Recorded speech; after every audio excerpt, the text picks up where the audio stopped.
contoh di Kapar, di mana sekolah paling padat di Malaysia di Kapar. Jadi rakyat saya di Kapar, ibu bapa ni tengah berdebar mendengar jawapan daripada menteri ini. Kalau Kuala Langat kata dia paling ramai, paling padat 10 kelas tahun 1. Ini tahun ni. Dan kalau masuk umur 6 tahun, dia jadi 20 kelas. Di Kapar ni ada satu sekolah, sekolah kebangsaan Binjai.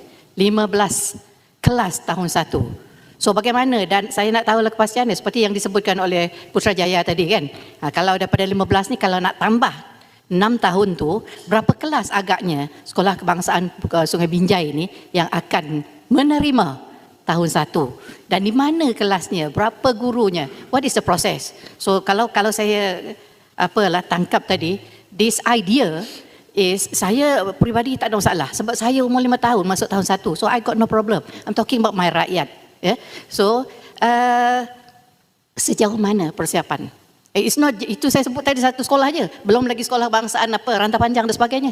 Terima kasih. Speaker.